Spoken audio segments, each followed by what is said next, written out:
Não dá para dissociar o que é masculino, o que é feminino. Não dá. E é violento, inclusive, quando a gente faz isso. Então, você produzir violência sobre os corpos das mulheres não é um privilégio. Você se relacionar de forma descompromissada e descuidada com um monte de mulheres porque você é o cara que tem um pau grande, porque você, saca, precisa ser um negão, isso não é um privilégio, isso é violento. Eu acho que é importante que nós homens, as pessoas que se identificam como homens, não só choremos, ou não só falemos dos nossos sentimentos. A gente precisa problematizar, Paulo, por que é que os nossos sentimentos, ou que a vazão do nosso sentimento, ela só encontra forma de expressão na violência. E a discussão sobre masculinidade, ela não pode ser uma discussão que não responsabilize, por exemplo, o patriarcado sobre as violências que o patriarcado produz contra homens negros. Porque é o patriarcado que extermina, que mata homens negros todos os dias. Talvez seja isso que a gente precisa fazer, Paulo. É acolher, é trazer todo mundo para uma discussão que ela tem a ver com a sociedade no todo. Assim. Olá, tudo bem?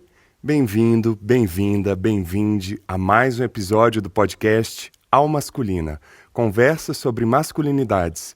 Eu sou Paulo Azevedo e conto com a parceria de Conrado Góes, Glaura Santos e Vitor Vieira. Você que nos acompanha nessas mais de 22 conversas já sabe, nossas conversas sempre são pautadas pelo propósito de escutar para refletir, gerar ideias e abrir diálogo sobre as masculinidades e suas diversas maneiras de estar no mundo hoje para encontros mais viáveis para todo mundo. Mas se você ainda não ouviu os episódios anteriores, siga o nosso perfil no Spotify ou na sua agregadora de podcast preferida. Acompanhe as nossas dicas nas nossas redes sociais e os vídeos e gravações ao vivo no nosso canal no YouTube. Vai lá, siga e se inscreva. E todas as sextas-feiras temos a coluna no nosso blog em parceria com o canal Culturadoria, idealizado pela jornalista Carolina Braga. Confira as dicas e acompanhe esse espaço do Almasculina. E você pode nos ajudar divulgando Almasculina, marcando 5 pessoas nos nossos posts. Eu estou aqui direto de São Paulo hoje para recebê-lo. Rogério Cipó, tudo bem? Bem, querido. Tudo bem, e Tudo você? bem. Ele que está vindo de uma série de projetos e conversas e lives, enfim, nesse período de pandemia, parece que a gente está tendo trabalho dobrado de casa, né, Rogério? Pois é, não é, cara? Assim, acho que eu também fico imaginando que as coisas elas vão se acumulando. E acho que por a gente estar em casa, a gente não vai tendo para onde correr, né? Exatamente. Rogério, eu já acompanho seu trabalho nas redes sociais. Você foi super indicado por vários convidados que já passaram aqui pelo Masculino. Eu acho que o seu trabalho é super importante, mas para quem ainda não te conhece, como é que você gostaria de se apresentar? Eu sou Rogério Cipó. Eu tenho dito que antes de ser fotógrafo, escritor, influenciador, provocador de discussões, eu sou filho, né? Eu sou filho da Cleusa, eu sou irmão da Janaína, da Jaqueline, do Rodrigo e do Rian, sou tio de algumas crianças, e aí eu não vou conseguir contar porque eu posso perder.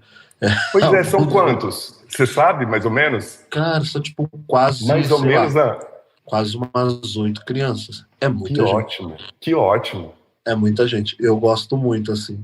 Eu sou Ogã numa tradição de candomblé, e ser, né, de uma tradição de candomblé é o que me possibilitou, inclusive, me aprofundar e repensar a urgência de discutir masculinidades. Você é paulista de Diadema, né? Para quem não sabe o que é Ogã ainda hoje, o que é o Ogã de candomblé? O Ogã no candomblé, ele é um membro da comunidade, né? E ele é a pessoa responsável por conduzir o trio de atabaques, né? Que a gente pode chamar de orquestra de atabaques, de conduzir a música ritual das tradições do candomblé, de conduzir o canto. Então, o Ogã, ele tem esse papel fundamental, que é de quem, nessa perspectiva africana, de quem religa, né? Ou de quem conecta, não gosto muito do termo religar, mas de quem conecta mesmo, de quem convida as divindades para cerimônias nos terreiros de candomblé. Maravilha. E você esqueceu de falar que você também é colunista do Mídia Ninja, né? Exatamente. Você continua ativo? Eu mesmo nesse continuo período? ativo e não posso esquecer isso para eu não ser demitido. Tô brincando, tá, gente? Mas sim, eu continuo ativo com uma coluna na Mídia Ninja. Nesse momento também eu estou escrevendo um livro, Pois que é uma é, que vai sair discussão pela editora Malê que ainda sai nesse ano, né? ainda esse ano, a gente espera, e eu também estou muito empenhado nisso, para que saia esse ano pela editora Malê, que é um selo importantíssimo aí, que publica Super. autoras e autores negros, publicou gente como Conceição Evaristo, né? Grandiosa Conceição Evaristo, Fábio Cabral e uma série de outras pessoas importantes. Estou muito feliz, na verdade, acho que esse é o grande projeto da minha vida nos últimos anos, gerar esse livro. Não, maravilhoso. Você já falou que você é filho da dona Cleusa, e eu vi em algumas entrevistas que você fala que vem de uma família matriarcal, e eu sei bem do que você está falando. Né? Tem muitos homens na minha família também, minha família é enorme, para quem acompanha uma masculina sabe que eu tenho um tio, provavelmente a gente é parente distante em algum grau de separação, mas eu queria saber como é que você cresceu nesse universo, né, liderado e conduzido por mulheres, e também quais foram as suas primeiras referências de masculinidades? Essa trajetória de filho, né, de uma família matriarcal, e as famílias matriarcais, elas nunca são só referenciadas na figura da mãe, né? Ela é composta pelas tias, pelas primas mais velhas. Bom, eu não tive a honra de ter uma relação física direta com as minhas avós, mas todas as mulheres da minha família, elas foram importantíssimas para a construção de uma identidade. Uma vez eu conversando com Irineu Nogueira, que é um importante pensador das danças brasileiras, um dos pioneiros na dança afro-brasileira, e o Irineu me falou uma coisa muito bonita. Ele falou: Cipó, ser criado pela minha mãe me deu condição de compreender sensibilidades. Inclusive, me deu condição de entender a importância de ter relações melhores com as mulheres, não só as mulheres da minha família, todas as mulheres da minha volta. Então, tem um pouco disso na minha experiência também. Olhando e aprofundando um pouco essa discussão, tem um pouco disso mesmo, assim, de compreender que essas referências não só, enfim, formam a minha identidade a partir de considerar a importância do sensível. E eu também não quero dizer que o sensível é uma experiência somente feminina, muito pelo contrário. Ele é uma experiência humana, e a ideia de masculinidade, construção de identidade masculina, que a gente aprendeu com o Ocidente, por conta dessa experiência patriarcal, ela negou, inclusive, o sensível na nossa formação. Pena, inclusive. É uma pena. Acho que uma das grandes tragédias, né, dessa identidade aqui. Essa perda da sensibilidade, essa brutalização do masculino talvez seja responsável por tudo, grande parte dos males que a gente tem na história, né? Eu concordo. E é inclusive importante compreender isso para que a gente possa retomar o sensível, assim. Não só esse sensível que está ligado ao que é feminino, que é importante. As perspectivas africanas, Paulo, nos ensinam que nós somos formados dessas energias. Todo mundo é formado por energias masculinas e femininas. A filosofia Yorubá, que é essa filosofia que é por onde eu me miro, né, por ser alguém de um candomblé dessa tradição, acredita que o princípio da vida, por exemplo, se dá com duas divindades, chamada Oduduá e Obatalá, o princípio feminino e o princípio masculino, que dividiam uma cabaça da existência.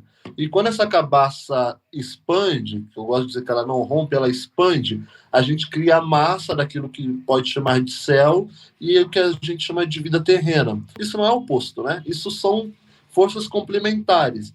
E pensar que a gente é parte de um universo muito maior do que os nossos corpos e que nós somos partículas dessa natureza, né? Eu digo que nós, pessoas negras, somos seres solares, somos seres do universo, não dá para dissociar.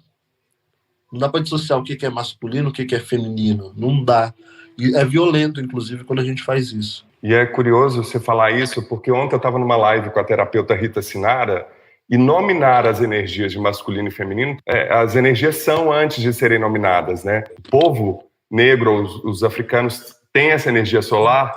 Eu me sinto muito parte dela também, por ser uma mistura. Não acredito na miscigenação, nesse mito da mestiçagem, como não só a mim, como os ouvintes aqui do Alma Masculina aprenderam com a D. Júnior sobre eugenia, sobre todos esses mitos que a gente aprendeu na escola sobre a formação do brasileiro, né, do povo brasileiro.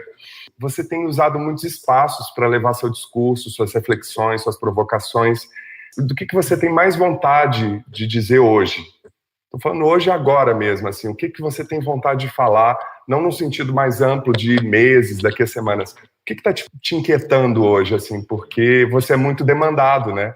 Tenho sido, na verdade, muito demandado, e eu tenho, inclusive, feito um esforço para responder essa demanda, enfim, principalmente, né, se principalmente a minha comunidade, que é a comunidade negra, e a sociedade no geral, assim, compreende alguma importância, alguma relevância no tipo de discussão que eu estou promovendo, que eu estou aí provocando, que eu acompanhe, né, assim, diríamos aí no jargão popular, eu que lute, né? Eu que lute mesmo. Mas tem sido uma experiência muito importante e que eu tenho, inclusive, gostado muito de fazer, o que tem me inspirado, o que me sustenta, Paulo, nessa jornada, é uma incessante mesmo, assim, responsabilidade e urgência e provocação para falar de afeto. Eu quero falar de afeto. Né? E falar de afeto bom, porque de afeto ruim, nós, pessoas negras, temos falado, denunciado ao longo de toda a nossa trajetória aqui, né? Quando a gente fala do racismo e de todos os males criados pelo racismo, a gente está falando, antes de mais nada, de uma sociedade que se estrutura a partir de ódio. Porque o que justifica um projeto genocida se não o ódio antinegro, né? O que justifica um país que assassina crianças dentro de casa, se não ódio a essa expressão de vida, onde mulheres negras que buscam apoio nos hospitais são violentadas. 62% das mulheres que morrem em trabalho de parto são mulheres negras. Isso é muito sério, isso é sobre ódio. Na contramão disso, nós temos elaborado dentro da nossa comunidade estratégias de se manter vivo e de se afetar de uma forma boa para sobreviver mesmo, assim. Então, e aí falar de afeto tem sido aquilo que tem sido combustível, né? Porque se a gente recebe muitos estímulos da violência fora, entender inclusive do que se trata essa disputa, esse jogo, faz com que na hora de voltar para a comunidade a gente tenha consciência de que é importante produzir e construir afeto bom. É falar de afeto, assim, eu tenho dito que eu tenho militado a partir do afeto. E um dos afetos que você tem, e que também é um instrumento artístico e poético, e também uma ferramenta incrível que você tem, é seu trabalho como fotógrafo. Você tinha um blog, né, que era o Olhar do Cipó, que foi o primeiro do gênero no Brasil, que teve mais de 1 milhão de visualizações, voltado para fotografia de terreiro. Também fez uma exposição que foi a Afeto, que eu adorei o nome da exposição, que circulou aí por mais de 15 cidades no Brasil. Como é que você traz o seu olhar para ressignificar o olhar sobre o terreiro e sobre esse lugar tão fundamental na cultura brasileira? Eu sou um homem de candomblé. E aí, nessa perspectiva, eu não tenho dúvidas que o meu trabalho ele foi todo costurado, construído pela ação ancestral. Eu comecei a fotografar ainda jovem, porque, por exemplo, Cipó é o meu nome da capoeira, não sei se tu sabe. Desde garoto, eu dei aula de capoeira em uma organização na minha cidade, aqui em Diadema, uma organização não governamental. E algo que eu comecei a fazer nessa organização foi me aproximar das pessoas que cuidavam da comunicação desse projeto para entender essas ferramentas mesmo. Sempre fui muito curioso. Nesse meio termo, assim, que eu fui me aproximando da comunicação, na outra mão eu estava me aproximando do terreiro de candomblé. Eu não sou de uma família de candomblé. Não veio da sua família? 16 anos. Não veio da minha família. Eu chego com 16 anos a convite de uma família que já fazia aula comigo. E aí é muito curioso, porque no terreiro de candomblé eu tenho aquilo que eu chamei durante vários anos de tapa na cara mesmo, porque eu sou de uma família que, embora não seja católica, praticante, é católica por osmose, porque todo mundo precisa ser batizado na igreja, sim, porque senão vai dar coisa ruim, alguma coisa assim, né?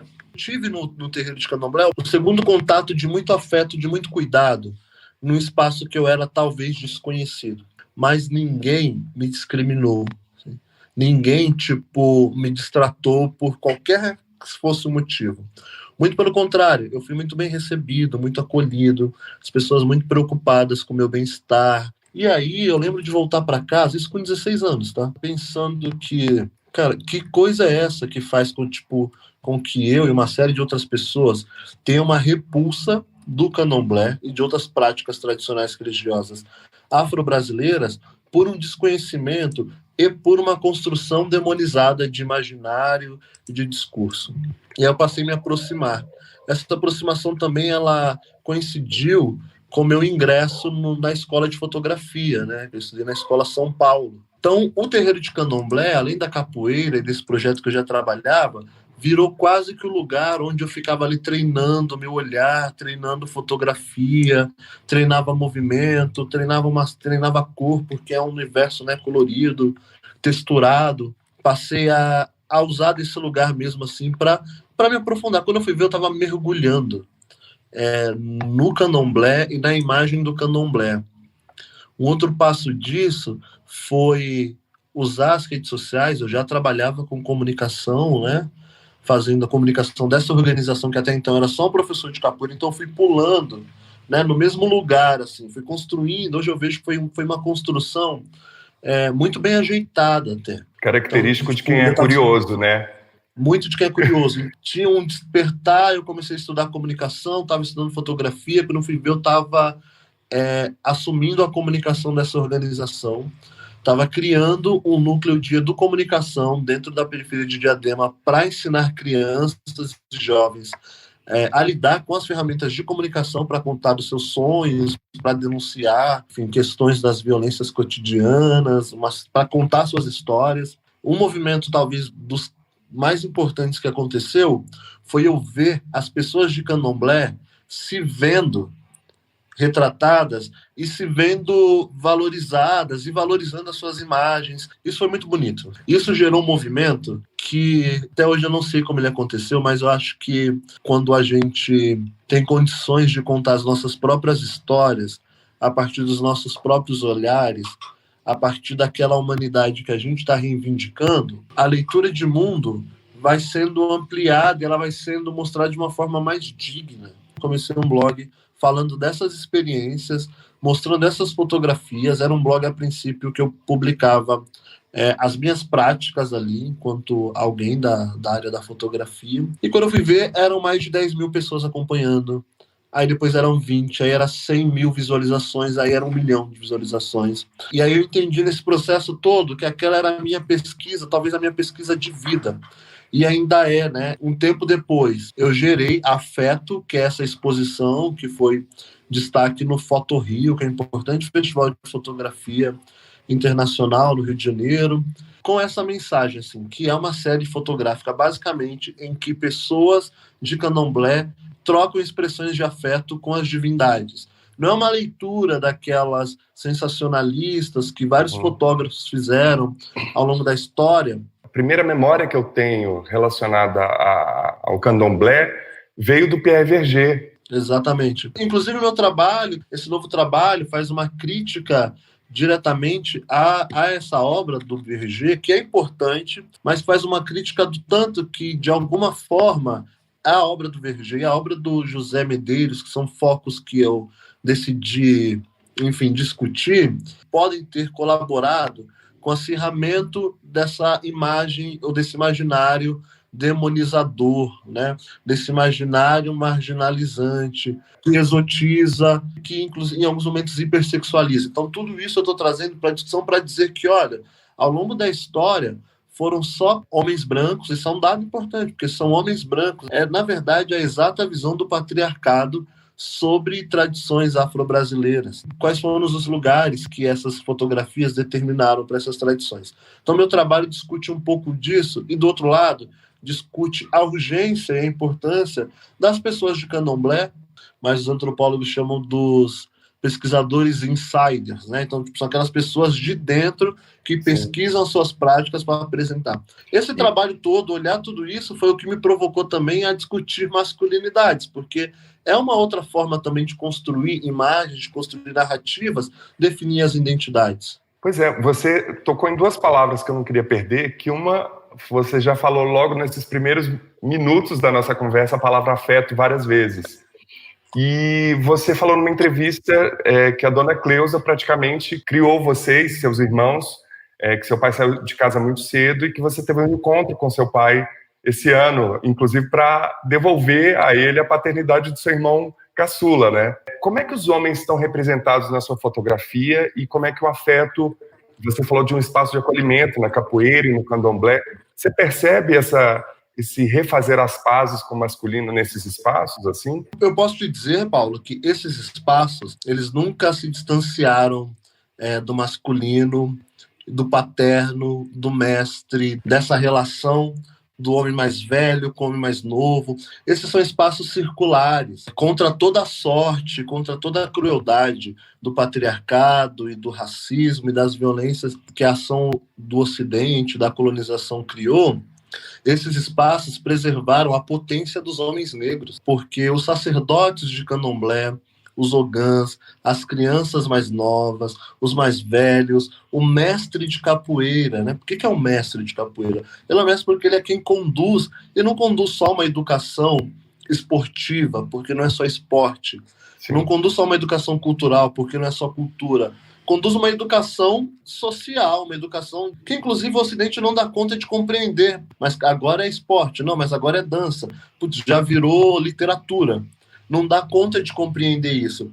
Esses homens do candomblé, esses homens da capoeira, eles preservaram essa potência. O jongo preservou a potência, preservou o lugar, as congadas, preservou o lugar dos homens negros valorizados, dos homens negros importantes, enquanto o Ocidente, o racismo, determinou que o lugar desses homens era apenas o encarceramento. Os homens negros são a maioria no sistema carcerário, são a maioria morando em situação de rua, né? Então, esses espaços, não existe uma ação de retomar, não existe uma ação, porque não houve rompimento aí. O rompimento está aqui na sociedade, onde esses homens são brutalizados, onde esses homens são marginalizados, são assassinados todos os dias. Aqui está o rompimento. Tanto que quando você vai para esses espaços, você vai ver os homens negros chorar. Você vai ver os homens negros aqui no Ocidente, na vida social. Eu nem sei qual é a vida social de fato, porque eu acho que para mim a vida social é essa que eu estou te falando. Nesse lugar aqui onde o patriarcado reina, você não vai ver os homens responsáveis pelas suas crianças, você não vai ver os homens na cozinha, você não vai ver os homens limpando a casa, você não vai ver os homens minando as crianças. Ou não todos, né? Ou não todos. Mas a ideia central é que você não veja, porque os homens controlam e aí as outras pessoas subalternizadas por eles façam o que precisa ser feito. E aí é importante isso para mim, porque nesse lugar esses homens podem ser, e do outro lado aqui não pode ser. Você falou dessa questão da compartimentação que a gente vai criando, e é lindo ver no projeto como o do Emicida, que a gente já indicou aqui no episódio 14, e você participou, essa noção de quando ele propõe 4 eixos temáticos, né? Compaixão, alma, coragem, coração, clareza, mente, paz e corpo. Se você ainda não procurou no podcast do Emicida, nas redes sociais do Emicida, assista, é uma aula de plenitude, não só para homens, mas para toda a sociedade. Você acha que essa que é a saída, a gente ressignificar o nosso entorno e recuperar esse lugar de plenitude? A plenitude ela é um círculo, assim, porque a vida é cíclica, né? E aí, se a vida é cíclica, que ação terrível é essa que hierarquiza a vida, né? Que estrutura dessa forma vertical, dessa forma fálida e falida. Eu tenho dito muito isso, né? Porque essa ação fálida, que representa o falo, toda essa simbologia patriarcal, mas ela é falida. E ela não dá certo, e a gente tem insistido nisso. A gente não se desloca para compreender outras perspectivas. Paulo, veja, a África sobrevive e existe coexistindo com a natureza durante quantos anos? Aí a ação do Ocidente dá conta de provocar escassez de recursos naturais, dá conta de promover uma série de doenças. E aí agora, o Ocidente fala, a vida está acabando, né?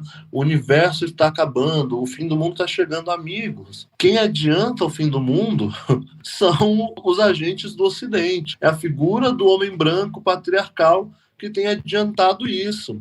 Mas esses homens não se deslocam desse lugar de poder. Então, ou seja, esse é um projeto de destruição. O projeto de vida, ele é um projeto que considera as mulheres, é um projeto que considera a comunidade LGBTQIA+, é um projeto que considera as perspectivas africanas e as perspectivas indígenas, né, originárias dessa terra, para o centro da discussão. Porque são essas pessoas, são esses agentes que sabem mesmo por onde ir. São Abrir esses agentes... espaço de escuta para quem sofreu tanta opressão, né? Exatamente, sim, porque como que pode vingar, Paulo, uma sociedade que mata crianças de 15 a 29 anos, homens que estão na melhor fase de potência, na fase de geradora de vida, na fase de gerar criatividade, na fase de gerar força de trabalho. Essa sociedade mata esses homens, então isso não vai durar. E não só os homens, mas as mulheres também, né? E as mulheres, exatamente. Agora, só faria um adendo, porque eu até falei disso de um livro do Boaventura de Souza Santos, que ele fala que patriarcado, colonialismo e esse neoliberalismo, ele já perdeu a noção de branquitude, né? Porque a gente está vendo a China tomando o lugar dos Estados Unidos, que também é Oriente, ou seja, tem uma estrutura neoliberal aí que já ultrapassou a ideia de uma raça branca, assim, já ultrapassou a ideia de branquitude, não estou tirando os brancos da reta. Talvez tenha sido a origem, né, de todo esse percurso e hoje em dia já ultrapassa uma ideia de raça, ainda mantendo um lugar de opressão de raça, de etnias, de minorias, embora eu não concorde com o termo minorias, a maior parte do mundo é feito por mulheres, né? Então, eu nem entendo, estou abrindo aqui com você, que eu não entendo o termo minoria. Falar, por exemplo, que o Brasil, que tem 56% de negros e pardos, falar que é uma minoria. Eu falo assim, gente, quem que inventou esse termo minoria, né? Minoria num lugar de poder, talvez, né? Não, total, mas é exatamente sobre isso que o termo fala, né? Que são das minorias políticas, que é uma discussão, inclusive, criada pela própria esquerda, para reivindicar esses lugares. Eu também não gosto desse termo, porque, inclusive, ele é um termo mentiroso, né? Mas se a gente pensar nas perspectivas de poder, sim, nós não temos, na verdade, nem minoria, a gente não existe na distribuição de poder, na distribuição de renda social desse país. Então, por isso, é uma minoria invisibilizada, né? Eu até entendo quando o Boaventura traz isso, mas eu provocaria ainda mais porque pode ser que os agentes tenham sido extrapolados, mas a gênese dessa ideia patriarcal, ela é para responder a um projeto de sociedade construído por homens brancos. Sim. Então, por exemplo, as tradições asiáticas, elas não se articulam na produção de poder patriarcal, como, por exemplo, há líderes políticos asiáticos nesse momento se articulando, inspirados e provocados pela ação do Ocidente. Então, a ação, ela é do Ocidente. Uma vez alguém me perguntasse, mas existem muitos homens machistas na África hoje, ditadores, e eu não digo que não existe. Mas o que alçou essas figuras para essa perspectiva de produção de poder foi a ação colonial. Foi a forma, por exemplo, que o Ocidente saiu precisando colonizar todo o mundo para essa perspectiva. E é isso que tem provocado guerra, é isso que tem provocado destruição. Aspas. Existem mais mulheres do que homens no mundo. 52% da população mundial é feminina, mas os cargos de poder e prestígio são ocupados pelos homens. A questão de gênero é importante para que comecemos a planejar e sonhar um mundo diferente, um mundo mais justo, um mundo de homens mais felizes e mulheres mais felizes, mais autênticos consigo mesmos. E é assim que devemos começar. Precisamos criar nossas filhas de uma maneira diferente. Também precisamos criar nossos filhos de uma maneira diferente. O modo como criamos nossos filhos homens é nocivo. Nossa definição de masculinidade é muito estreita. Abafamos a humanidade que existe nos meninos, enclausurando-os numa jaula pequena e resistente. Ensinamos que eles não podem ter medo, não podem ser fracos ou se mostrar vulneráveis, precisam esconder quem realmente são, porque eles têm que ser, como se diz na Nigéria, homens duros. Quanto mais duro um homem acha que deve ser, mais fraco será seu ego. E criamos as meninas de uma maneira bastante perniciosa, porque as ensinamos a cuidar do ego frágil do sexo masculino. Ensinamos as meninas a se encolher, a se diminuir, dizendo-lhes: você pode ter ambição, mas não muita. Deve almejar o sucesso, mas não muito. Senão você ameaça o homem. Se você é a provedora da família, finja que não é, sobretudo em público. Senão você estará emasculando o homem. Por que então não questionar essa premissa? Por que o sucesso da mulher ameaça o homem? Bastaria descartar a palavra. E eu não sei se existe outra em inglês de que eu desgoste tanto. Emasculação. O problema da questão de gênero é que ela prescreve como devemos ser, em vez de reconhecer como somos. Seríamos bem mais felizes, mais livres para sermos quem realmente somos, se não tivéssemos o peso das expectativas. Sejamos todos feministas, de Chimamanda Ngozi Adichie. Eu gosto muito da Chimamanda porque ela é uma das maiores escritoras e feministas, é uma figura que ela consegue criar uma linguagem, trazer os conteúdos que a gente às vezes bate cabeça para conseguir explicar para pais, para mães, para crianças, e ela consegue trazer isso de uma forma muito direta, né? Eu acho que isso tem muito a ver com a potência da oralidade, né? A oralidade é muito complexa e Chimamanda faz isso de uma forma, acho que sublime, né? Muito importante, quase que traduz, né? Se eu posso usar essa palavra mesmo, traduz, e não só traduz, mas acolhe, né? É uma escrita Sim. que acolhe, que traz todo mundo. Talvez seja isso que a gente precisa fazer, Paulo, é acolher, é trazer todo mundo para uma discussão que ela tem a ver com a sociedade no todo, assim. Quando o Chimamanda diz, né, que o feminismo é para todos, é justamente para dizer que todo mundo precisa participar dessa conversa.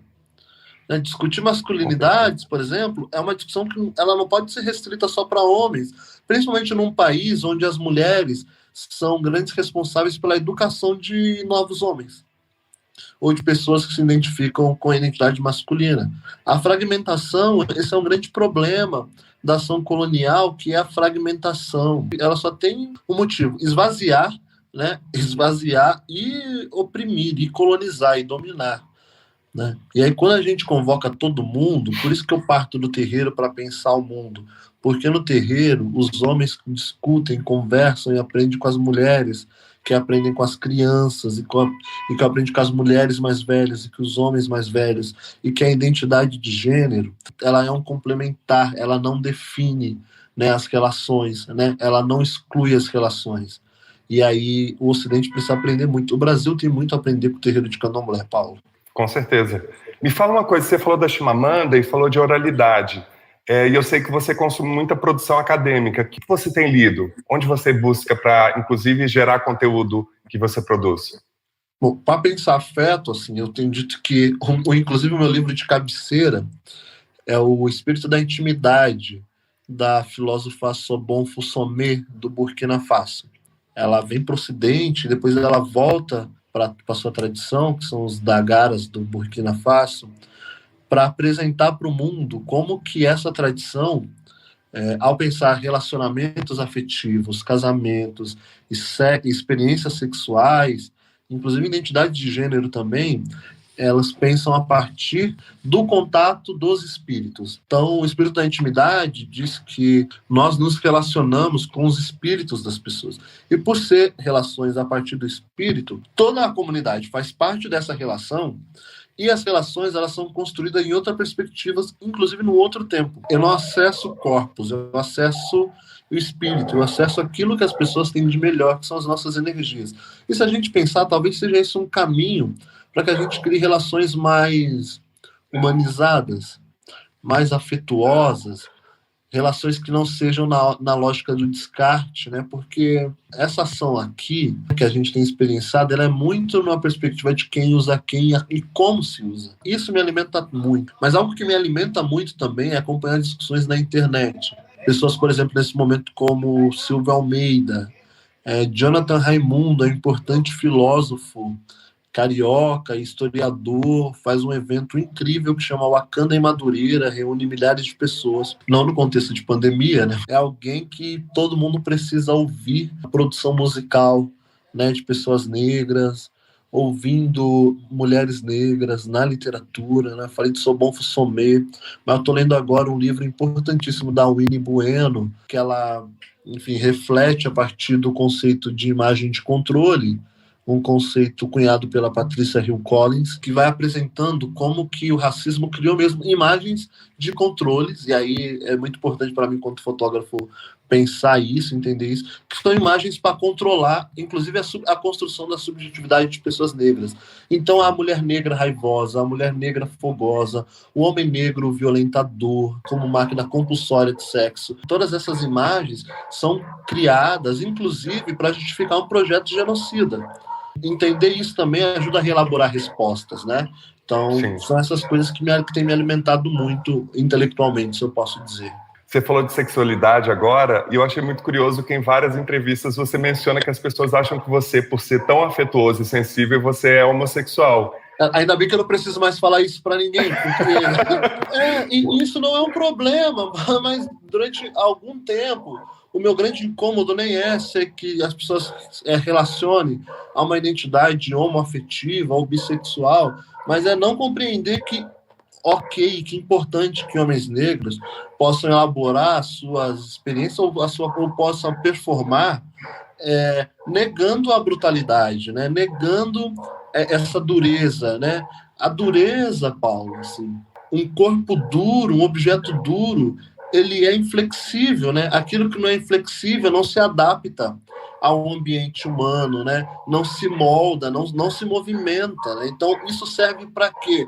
O único movimento que um corpo rígido, duro faz é o movimento de penetrar, de violentar, né? De romper coisas. Controlar e dominar, né? Exato. O Caio César fala muito bem num artigo sobre como que ele se apoiou nesse lugar de hipersexualização até ele desconstruir essa autoimagem e dessa cobrança que tinha também, não só dele consigo mesmo, mas da sociedade, do entorno, né? Acho que a grande chave para os homens negros, eu tenho dito, que quando a gente compreende que a gente pode romper com esse lugar da hipersexualização. Hipersexualizar não é sobre humanizar, né? Tanto que a filósofa Catiúcia Ribeiro, que é alguém que eu gosto muito, a Catiúcia questiona os homens pretos. Ela fala, violência é privilégio? Porque as experiências dos homens negros, aqui elas são todas baseadas, na maioria das vezes, nessa interação com o patriarcado, são baseadas em violências. Então, você produzir violência sobre os corpos das mulheres não é um privilégio. Você se relacionar de forma descompromissada e descuidada com um monte de mulheres porque você é o cara que tem um pau grande, porque você, saca, precisa ser um negão, isso não é um privilégio, isso é violento. E a gente sabe, você sabe, assim como eu, o quanto isso impacta na vida subjetiva desses homens. É uma violência de mão dupla. Então, assim, a experiência de violência ela já está dada. A grande questão, e talvez a grande novidade, é a gente elaborar a partir da não violência, é a gente elaborar a partir de uma relação mais humanizada, é a gente elaborar a partir do cuidado. E aí elaborar a partir do cuidado também não quer dizer que a gente vai perder de vista um estado de atenção contínuo contra a ação do Estado que mata um jovem preto a cada 23 minutos. Mas para enfrentar esse projeto genocida, eu não preciso necessariamente estar num estado de violência constante contra as pessoas iguais a mim, por exemplo, porque nesse lugar eu preciso ter conforto. Nesse lugar, eu preciso ser gente, inclusive para que as pessoas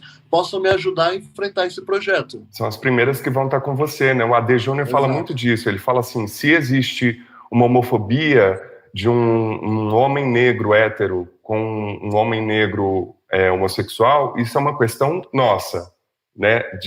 Da nossa comunidade para resolver. Você falou de violência, eu me deparei com um dado muito assustador que o número de denúncias contra a intolerância religiosa em 2019 cresceu 56% no Disque 100, né, o número de denúncias do governo federal.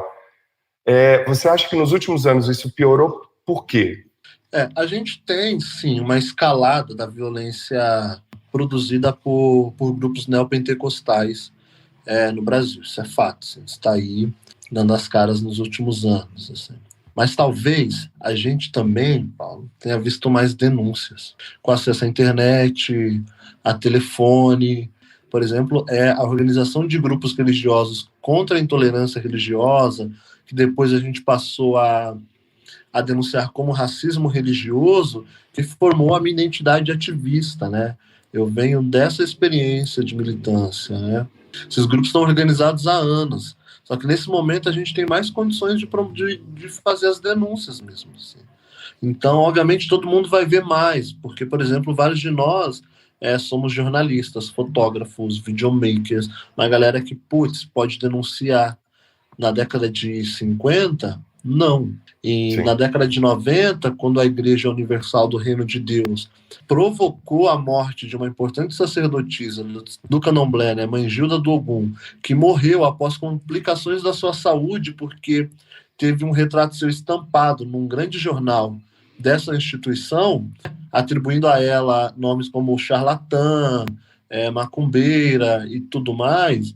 Não se tinha condições de denunciar. E ainda assim, a tua família, seus descendentes, conseguiram denunciar, né, conseguiram responsabilizar judicialmente essa instituição, né, que foi processada, que foi condenada, não só a pagar, né, indenizar essa família, mas também retirar todo aquele jornal e produzir ainda direito de resposta a essa família. Assim. Mas eu queria saber quais são os seus lugares de prazer, à medida que você vai se alimentando de uma série de informações que, em princípio, pode causar tristeza, revolta, indignação.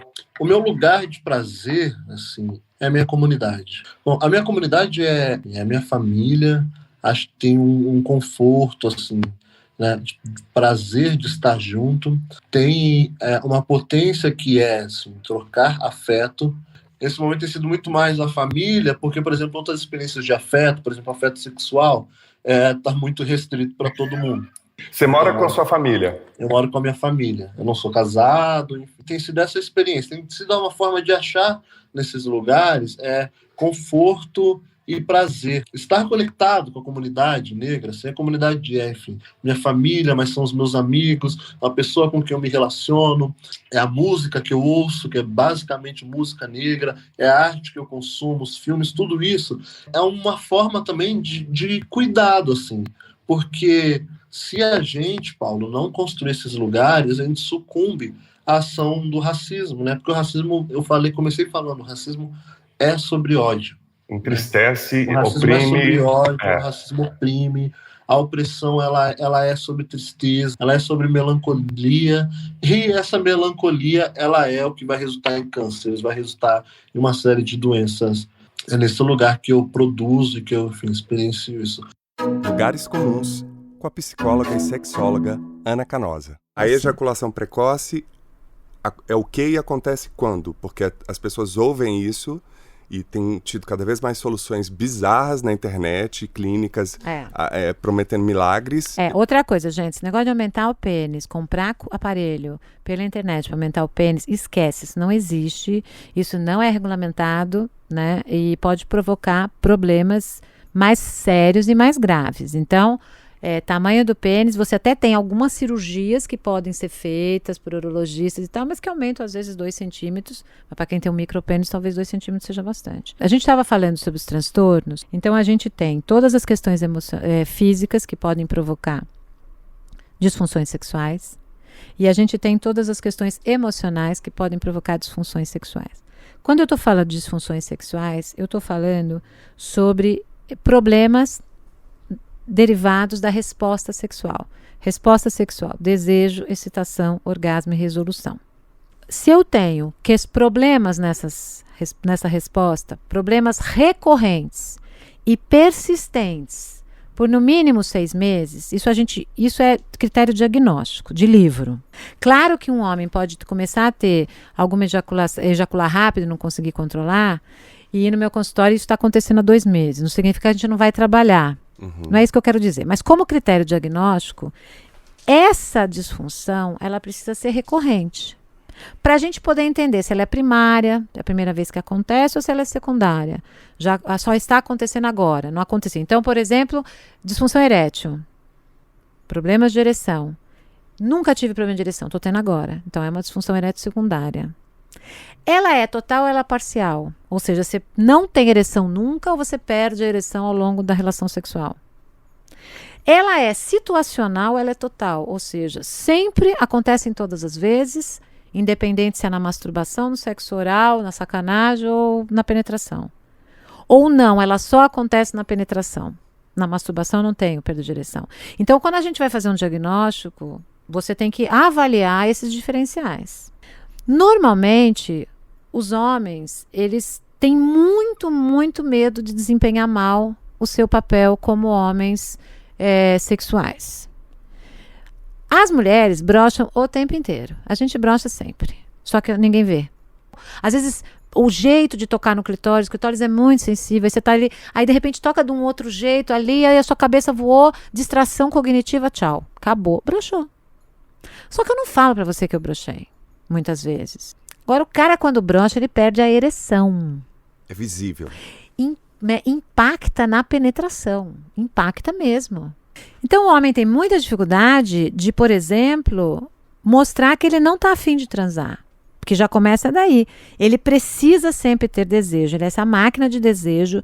Aquela frase que a avó dizia, o seu marido sempre vai querer e vai querer fora do casamento, então você tem que transar com ele sempre, senão ele vai arrumar fora. Satisfazê-lo. Então é uma questão de desejo. Então ele tem que ter desejo, começa daí.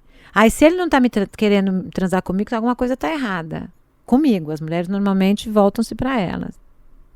Mas tem um monte de coisa que pode provocar baixa de desejo em homem. Estresse, uso de medicação antidepressiva, e nem todos os medicamentos antidepressivos diminuem libido, mas muitos deles diminuem libido. Uso de medicação antipsicótica. Mas o medo de falhar, psicologicamente, é o maior fator. Então, o que aconteceu? O cara saiu uma vez, perdeu ereção. Perdeu ereção por quê? Sei lá, era um outro homem muito mais gostoso que ele, com um pau muito maior. Pronto, aí ele ficou inibido. Ou ele perdeu a ereção porque aquela pessoa é nova e ele precisa de intimidade. Porque tem muito homem que, para fazer sexo, gosta de conexão. Ele precisa se sentir mais seguro. Ele precisa de alguém que olhe para ele, que se sinta à vontade. Ele não é esse cara, máquina sexual, que vai enfiando em todo mundo. Nessa relação que ele estava, ele não sentiu intimidade. Perdeu a ereção. Ou a mulher olhou pro pênis dele, ficou assim olhando, ele... meu pênis é pequeno, perde a ereção. Ou a mulher tem uma coisa no corpo dela, ou nesse corpo de outro parceiro, que ele não curtiu. Perdeu a ereção. E aí o que acontece? Ele perde a ereção, não sabe o que fazer com isso. Fica envergonhado. Na próxima relação que ele tiver, ele vai, vou perder a ereção, perde a ereção. Aí ele perde mesmo. Aí pronto, está instalada uma disfunção erétil psicogênica. Porque ele vai para a relação com medo de perder a ereção. Então isso é super popular. Porque as causas são muito próximas do cotidiano de muita gente. Acontece o tempo todo. Ejaculação precoce, mesma coisa. Né? Às vezes a ansiedade de desempenhar bem essa relação provoca ejaculação precoce. O cara está tão ansioso que ele ejacula muito rápido, porque não consegue controlar. Com relação à ejaculação precoce, que a gente tem dois conceitos diferentes. Uma coisa é a latência ejaculatória. O que é a latência ejaculatória? Do momento que você começou a estimulação, seja oral, masturbação ou penetração, seja anal ou vaginal, para você gozar, a sua vontade de gozar é a latência. Então, começou a estimulação, a vontade de gozar. Tem homens que têm essa latência curta. Quando você avaliar falar, como é que é minha latência ejaculatória? Você vai ver que tem momentos da sua vida, ou tem relações ou períodos, que se você ficar muito tempo sem transar, a tendência é a sua latência ficar mais curta a partir da estimulação. Mas você tem uma média. Você vai me dizer, não, Ana, minha latência é média. Não, minha latência é mais curta. Eu sinto que começou, já tenho vontade de gozar. Então, os homens têm uma média nessa latência, assim como as mulheres têm uma média do tempo de estimulação para gozar. A gente tem uma média do nosso funcionamento corporal. Isso é latência. Outra coisa é o controle ejaculatório. Que é aquela paradinha, né? Você tá ali, você sente que você vai gozar, você dá uma parada. Isso é controle. O terapeuta sexual ajuda muito a ensinar a controlar a ejaculação. É possível aprender. Claro. Você aprende, você conhece seu corpo. Porque você precisa entender os instantes anteriores do chegar no pico da excitação. Porque se chegar no pico sem você ter percebido, você vai gozar. Então você tem que aprender a chegar lá e perceber para poder manejar e tentar controlar o melhor que você pode. E claro, controlar o melhor que você pode vai depender muito, porque se for uma puta relação extremamente excitante, talvez você não consiga. Mas no meio termo, que nem todo mundo tem transas incríveis, mirabolantes e excitantes o tempo inteiro, não é verdade? Somos seres humanos que transamos às vezes a segunda-feira às 7 da manhã antes do trabalho, e é aquela transadinha vagabunda. O que cuida da latência é medicação antidepressiva. Porque tem algumas medicações antidepressivas que, como sintoma colateral, mexem na latência ejaculatória. Na verdade, na resposta do orgasmo, porque também mexe no orgasmo feminino. E para a mulher é o inferno na torre você ter retardo de orgasmo. Para o cara que tem latência curtíssima, porque se você pegar o critério diagnóstico, ejaculação precoce é você ejacular antes de 1 minuto. Hoje em dia, no DSM-5. 1 minuto a partir do momento do início da estimulação. relação. Só que o DSM, ele vai falar só da penetração, ele vai falar da penetração vaginal. Então, DSM-5, que é o manual de diagnóstico, o último que saiu, da APA, da Associação de Psiquiatria Americana. Ele é meramente um critério médio ali, para você só ter um critério. Mas não é assim que funciona, porque a gente não sabe se isso também vale para relação anal, por exemplo.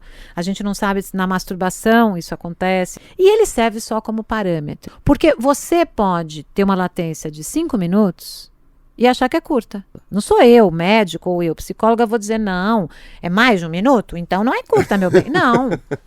Não, você precisa estar insatisfeito. Tanto que um dos critérios também do DSM, para você fechar o diagnóstico, é a insatisfação do sujeito, é o grau de sofrimento que isso causa para o sujeito e para a sua parceira. A latência curta, você resolve com medicação, porque se descobriu como um sintoma colateral de algumas medicações antidepressivas que retardam o orgasmo. Se você tem 20 anos e hormônio, as tampas...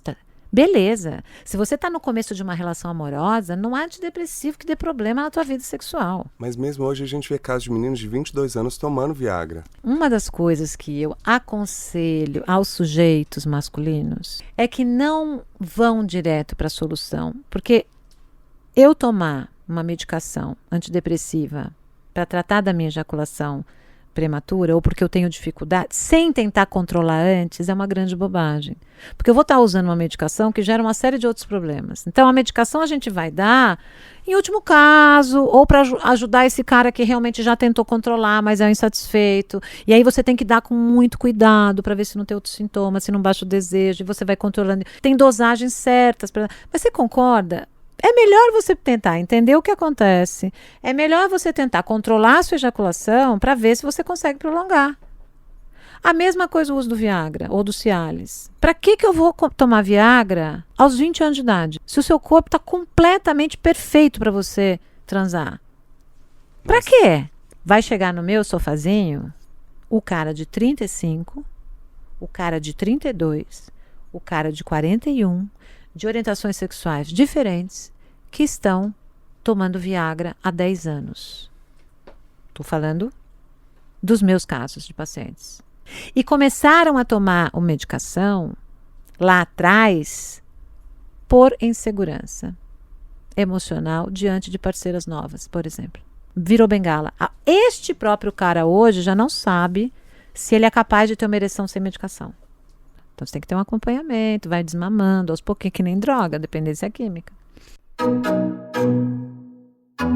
Conheça mais sobre o trabalho da Ana. Acesse anacanosa.com.br.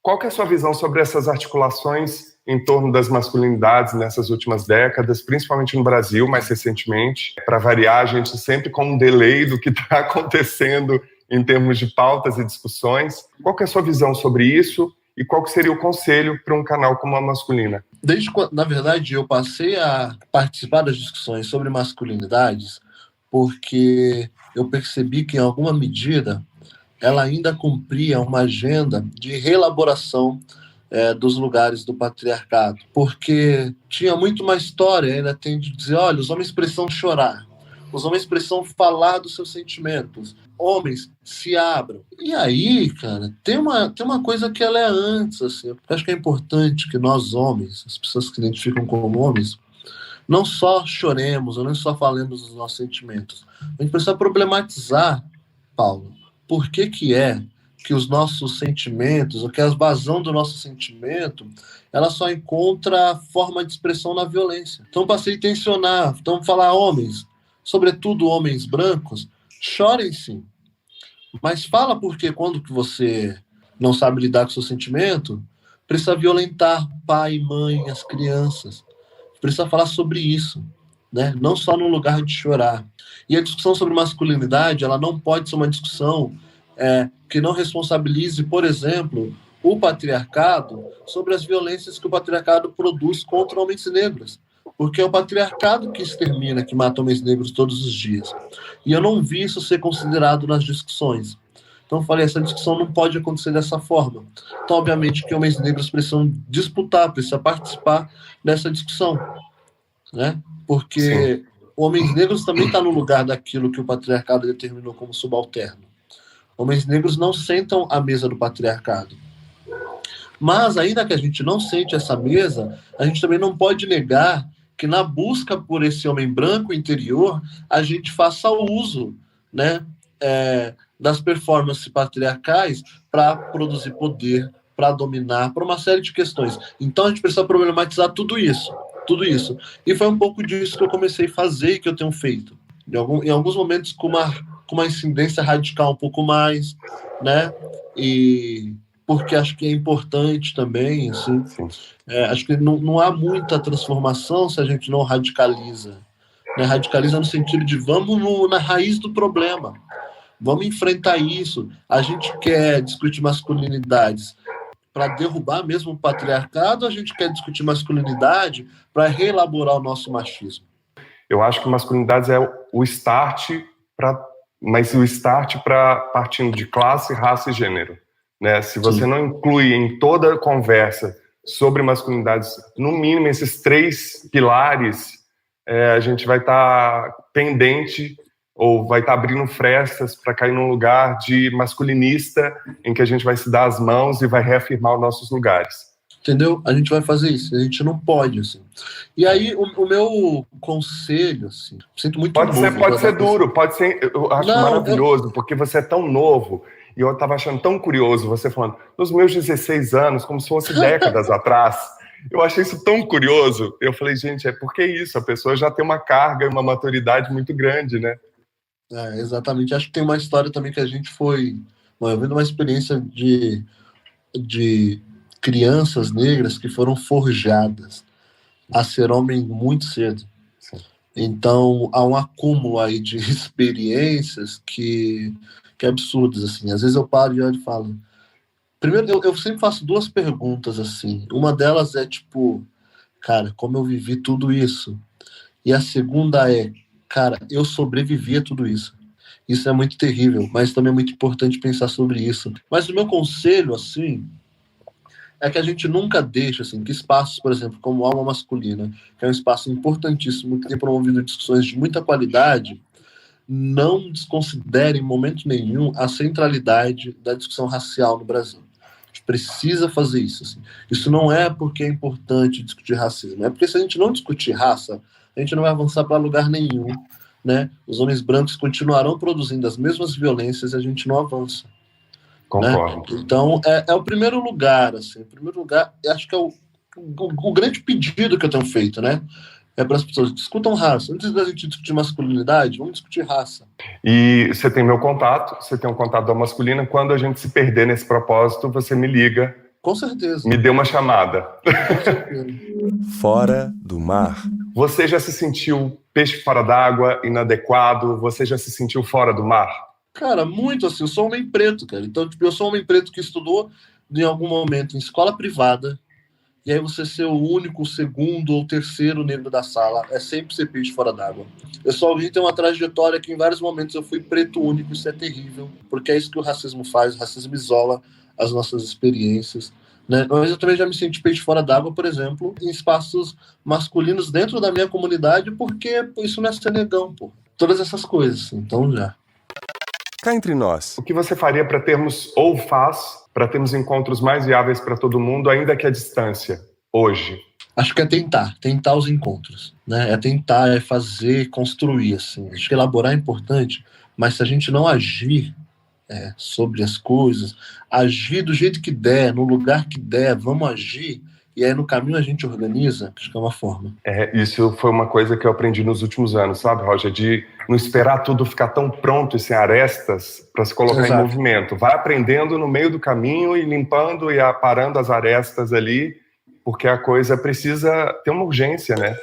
Escuta aqui. E você deu inúmeras dicas ao longo da nossa conversa, mas eu queria outras e mais dicas de livros, filmes, documentários, enfim, o que você quiser indicar relacionado ao tema das masculinidades. Acho que sobre masculinidades, um livro que eu tenho indicado muito, É o Diálogos Contemporâneos sobre Homens Negros e Masculinidades. Não conheço ninguém que está discutindo esse tema que não tem esse livro, assim. E se não tem, fundamental. Eu fico... Será que está discutindo mesmo? Ainda bem que eu tô com o meu aqui. Que bom! Esse livro é incrível, a gente já indicou aqui em outros episódios, inclusive na coluna da Masculina, a gente já fez várias citações. É um livro organizado pelo Henrique Recheio, Rolfo Malungo de Souza. É sensacional. Exato, é muito bom.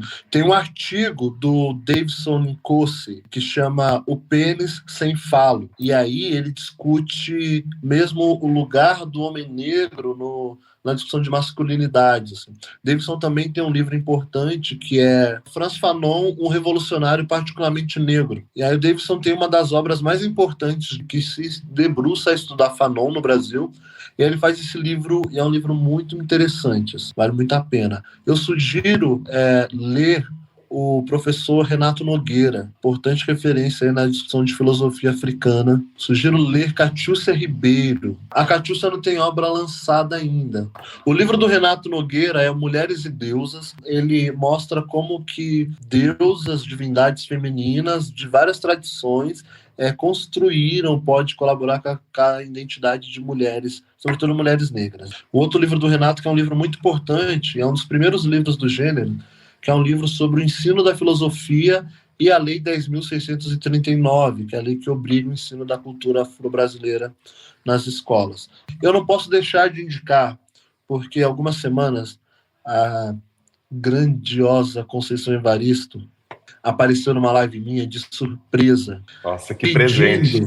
Um presente. Eu não me recuperei disso ainda. E ela pediu para que todas as pessoas lessem o livro dela, que é o Canção de Ninar Menino Grande. É um dos livros delas mais recentes. Assim. Então essas são as minhas indicações.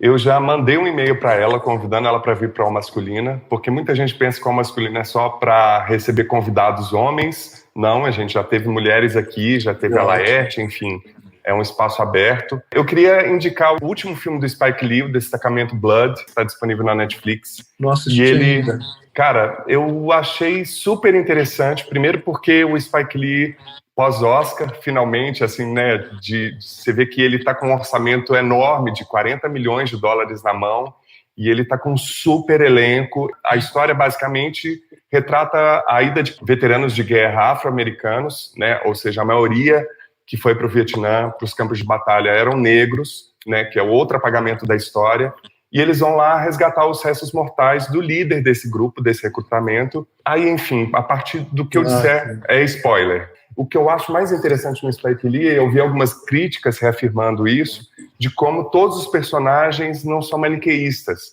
É difícil você localizar uma narrativa em que tem o herói, o bandido, todos eles, ao longo de toda a narrativa, ele vai trazendo 1000 referências de filmes antigos.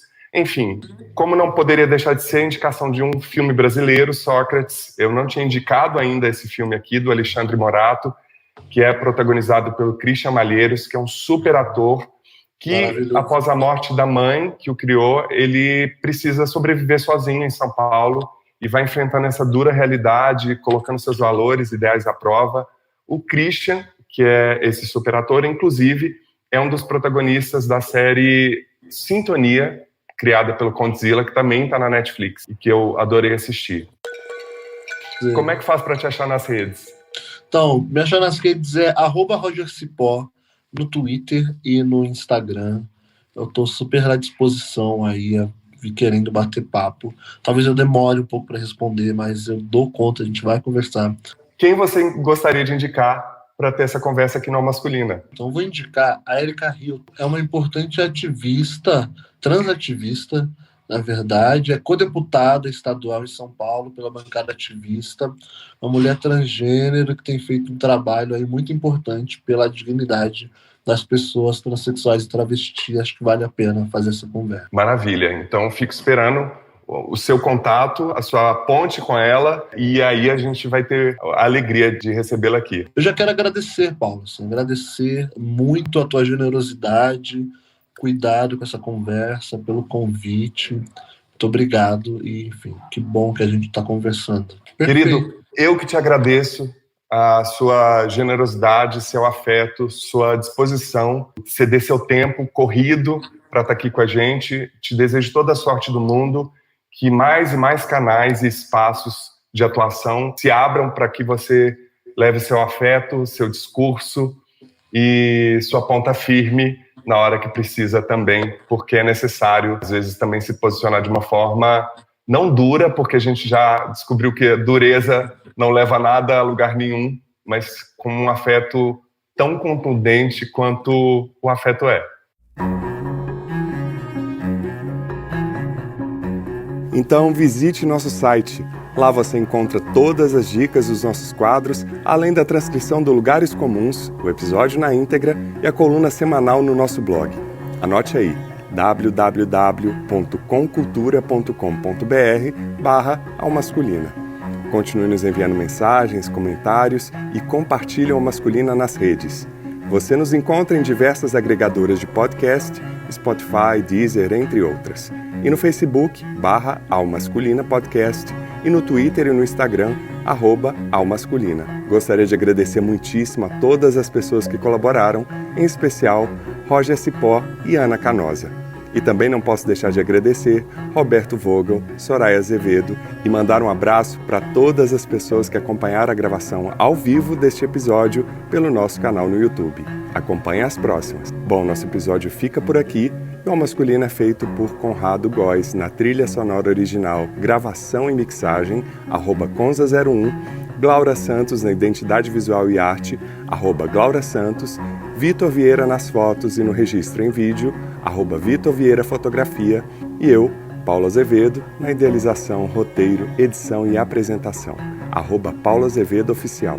Esse podcast é realizado pela Comcultura. E você que nos deu o prazer da sua companhia até aqui, muitíssimo obrigado e até o próximo encontro.